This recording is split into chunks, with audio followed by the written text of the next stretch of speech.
bonek ngasih kepercayaan, manajemen ngasih kepercayaan gitu. Seenggaknya botak yang satu ini nggak kayak botak di Merseyside sana ya. Gitu. Iya manajemennya yang udah pernah juara championship pasti mau juara di akhir musim. Regular series. Yang udah ngeliat rivalnya back to back, mah nggak mau ngeliat rivalnya trifit.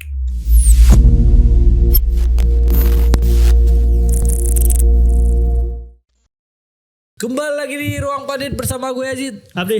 Irawan. Dan papan atas kayak butuh penghijauan nih Rek. Itu dia. Iya Cak. Tapi Jawa Borot itu tuh lagi Jawa Borot. Iya, orang lagi ngopi ya. Iya. Mau ke mono. ngomong bahasa Jawa sosokan. Gue nggak mau sosokan dah bahasa Jawa dah. Tapi memang gue ngeliatnya ya, Persebaya ini tim yang kalau dia konsistensi itu adalah Persebaya lah, itulah kunci intinya lah. Kadang konsistensi menang, abis imbang, konsistensi menang sekarang gitu. Kemarin kan kita udah bahas ya soal pas mereka imbang 4 kali atau 5 kali itu kita bahas tuh. Si paling konsisten Persebaya. Dan sekarang mereka konsisten lagi tapi konsisten menang, respect. Bajol ijo luar biasa. 4 kali menang beruntun. keren itu, sampean Cak. Itu menang lawan Persija 4-0. Lawan Madura United 1-0, lawan Malut United 2-1 dan lawan PSIM terbaru 3-0. Berarti mereka cuma kebobolan 1 gol. 1 gol. Dari 4 laga terakhir. Hernando keren. Luar biasa. Nah, udah bisa benerin bahu sendiri. Nggak percuma. Masa gitu. Ya memang tapi ya ini kan dipegang sama Bernardo Tavares baru 2 pertandingan sebelumnya ya. Sebenarnya ya. Dan ya sebelumnya tuh yang 2 pertandingan lagi sama yang Coach Shin ya. Bukan anjir. Chauston sama yang asisten pelatih. Iya, Korea itu juga. satu tuh itu. sekali. Shin juga. Iya. Sin. Iya maksudnya ya itu luar biasa nih. Apakah kalian melihat ada perbedaan nih setelah dipegang Bernardo Tavares? Mas. Orang dalam dulu. First look-nya gimana dulu?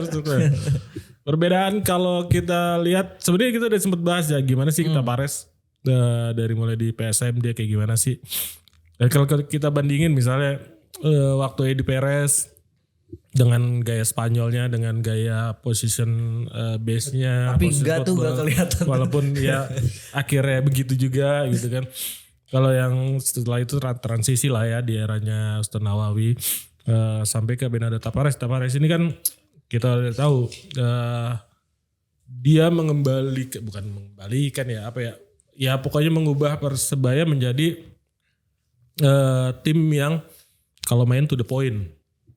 To the point dalam arti nggak perlu basa-basi, nggak perlu ngalirin bola ke kanan, kiri, belakang, depan gitu. Pokoknya dapat bola langsung direct football, langsung clinical counter attack gitu. Dan itu juga yang kejadian di 2 pertandingan lawan Malut sama lawan PSIM.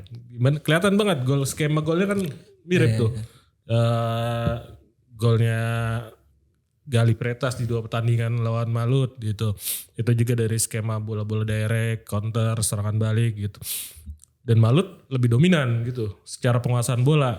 Sementara Persebaya seperti halnya yang biasa dilakukan Tavares, dia nggak banyak mendominasi penguasaan bola, nggak banyak megang bola. Ketika dapat bola langsung memanfaatkan kecepatan pemain-pemainnya. Apalagi mereka punya Bruno sama punya Gali yang kalau udah disuruh lari acir gitu. Itu udah kejadian. Dan lawan PSIM itu juga berapa kali counter attack-nya sangat efektif banget. Bruno Paraiba itu kan golnya juga kan dari serangan balik dan kelihatan banget klinikalnya Bruno Paraiba. Walaupun gue nggak bisa ngejudge dari satu pertandingan gitu. Tapi ada yang bilang Bruno Paraiba ini mesin pemukul baru lah Persebaya setelah penantian terhadap seorang bomber ya. Sejak David Silva gitu kan. Udah coba Flavio, udah coba terakhir si Perovic masih belum memuaskan. Sekarang ada Bruno, diharapkan bisa jadi solusi di lini depan. Tapi ya kita lihat nantilah. Kan baru 1 pertandingan walaupun sensasi gol di pertandingan debut ini sangat gimana ya buat bonek ya, pasti kan ekspektasinya tinggi gitu. Dan kelihatan banget klinikalnya dia, megang bola, kontrol, langsung tendang kaki kiri, bes. Terus gol serangan baliknya Rian, itu juga soloran luar biasa juga gitu. Itu kelihatan banget gaya permainan. Dari gaya permainannya Bernardo Tavares memang sangat klinikal dalam melakukan serangan balik. Gak banyak menguasai pertandingan, yang penting permainan direct gitu. Dan yang pasti gue ngeliat chemistry-nya tuh udah mulai kelihatan gitu. Apalagi sebelum lawan PSM kalau gak salah, Bernardo tuh ngajak timnya tuh barbekyuan apa-apa gitu. Itu kayak bonding. Iya, jangan kan ngajak barbekyuan, nalangin gaji juga pernah. Ini manajemennya oke nih. Kalah Xabi Alonso ya. berat. Tapi memang ya itulah sensasi awalnya Persebaya nih, apalagi 4 pertandingan. Tapi kalau udah dijumlahin ya, sebenarnya terakhir kali Persebaya itu kalah itu lawan Persija Jakarta. Berapa pertandingan itu? 11 pertandingan. 11 pertandingan itu udah mulai banyak muncul tuh komentar kayak, "Duh lupa rasanya kalah." Tapi jelas lah, boleh lah karena 11 pertandingan tak terkalahkan gitu, walaupun waktu itu sempat 4 juga kan, 5 kali seri imbang beruntun kan 4 juga kan. Tapi sekarang 4 kali menang beruntun. Jadi Persebaya lupa caranya kalah. Kalau lu ngeliatnya gimana di first look dengan Persebaya sedang living the moment ya, karena kan ketika Bernardo Tavares terakhir mau cabut dari PSM pada saat bersamaan di Surabaya juga lagi gonjang-ganjing. Ini pelatih dari mana sih? Lagi gonjang-ganjing, ini sebenarnya tim mau dibawa kemana, arah permainan seperti apa nggak jelas. Kalau bisa ada pelatih baru yang bisa mengakomodir pemain-pemain yang dipunya dan segala macam. Ya sempat ada omongan kan Bernardo Tavares lah, walaupun sempat manajemen Persebaya agak mengelak mengakui sedang mendekati Bernardo Tavares. Pada akhirnya doa-doa bonek di luar sana, Mas Oscar, Mas Dion dan teman-temannya itu digelar. Akhirnya Bernardo Tavares deal ke Persebaya. Ya sekarang tinggal sejauh ini bisa membuktikan bahwa Bernardo Tavares memang sosok yang ditunggu-tunggu oleh bonek sejak awal musim gitu, dengan 11, walaupun nggak dari 11-11-nya sama Bernardo ya, tapi seenggaknya dari 2 pertandingan terakhir. Tapi kan semenjak nama Bernardo itu diisukan dan akhirnya resmi, itu mentalitasnya berubah. Iya, betul. Nah, mentalitasnya berubah. Mengubah situasi suasana Moodnya juga masa dari rumor langsung berubah sih, janggal sih. Soalnya beneran kayak Bernardo baru cabut, kita nggak ada pelatih nih. Iya, udah kayak kita dikasih tau Mesayah bakal datang. Kalau itu posisinya nggak, itu posisi itu udah yang masa dari aura doang tuh, aura Bernardo langsung. Mas Aza nggak gerak cepat ngamanin Bernardo gitu. Soalnya kan tim lain sedang ada pelatih. Tim yang lain pelatihnya lagi gak kenapa-napa gitu. Maksudnya lagi pakai pelatih gitu. Lagi ada pelatihnya gitu. Ya so far akhirnya ketika Bernardo diumumin, moodnya naik lagi, semangatnya naik lagi. Dan terlebih mungkin manajemen Bernardo bagus. Di ruang ganti, di dalam lapangan dan di luar lapangan. Pemain percaya sama pelatih. Ya akhirnya ini jadi kombinasi yang perfect recipe lah untuk satu tim bisa bangkit dan kembali perform gitu kan. Manajemen karena kan hal-hal di luar pemahaman taktik itu juga penting gitu. Manajemen seorang Bernardo Tavares di Persebaya sekarang buktinya sejauh 2 pertandingan berakhir dengan kemenangan. Iya. Bahkan kabarnya waktu baru banget muncul baru banget diresmiin gitu ya Bernardo Tavares tuh, katanya banyak pemain PSM yang WA, "Coach bisa saya mau ke sana dong," gitu katanya. Katanya berarti kan maksudnya manajemennya emang bagus tuh orang gitu. Ya, ada bukan Bernardo Tavares manajemen yang bagus. Manajemen PSM-nya bermasalah. Jangan gitu. Masa gitu langsung dibelokin narasi gua.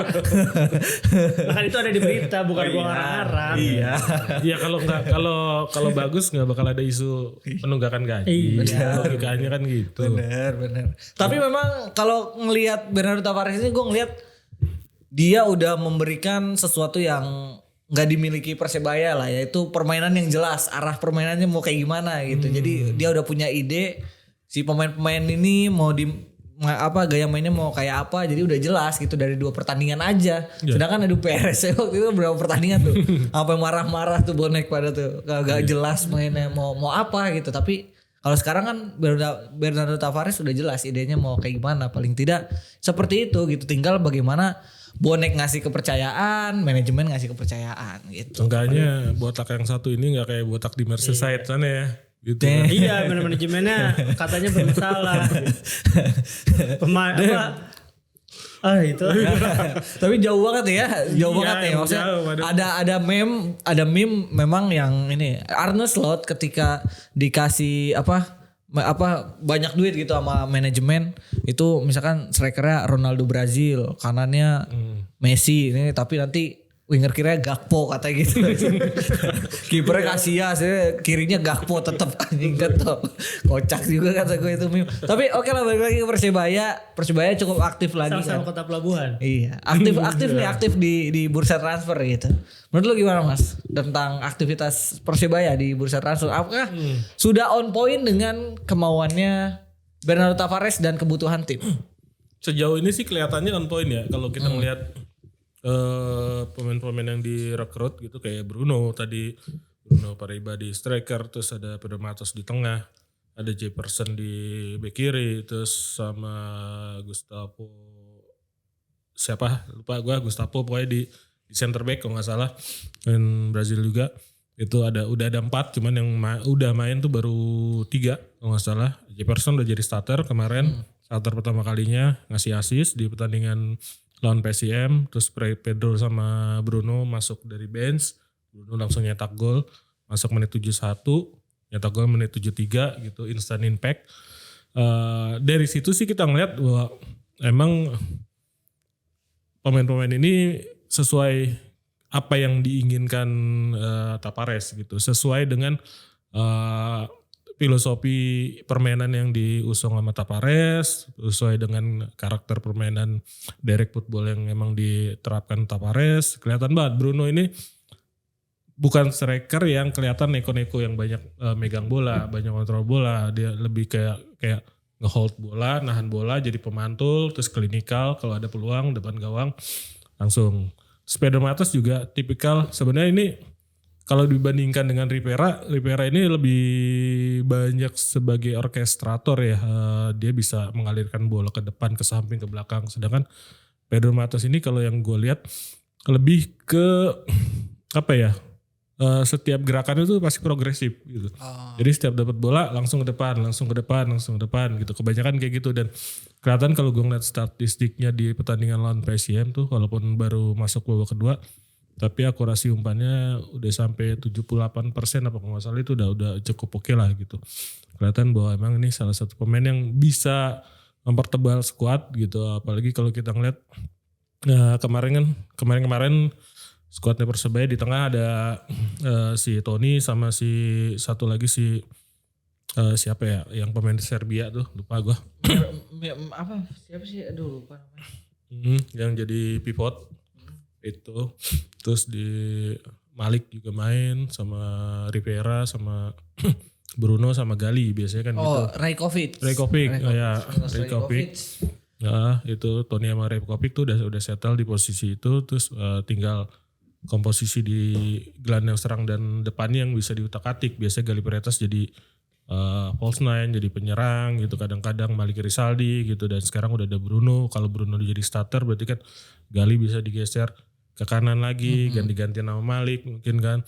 Bruno tetap di kiri, Rivera lebih di nomor 10, ganti-gantian sama Pedro Matos mungkin gitu. Itu jadi skuadnya jadi makin tebal sesuai dengan karakter bermain Bernardo Tavares juga gitu. Ditambah Tavares yang di PSM mengandalkan Victor Luis di fullback, sekarang dia udah punya Jefferson juga gitu.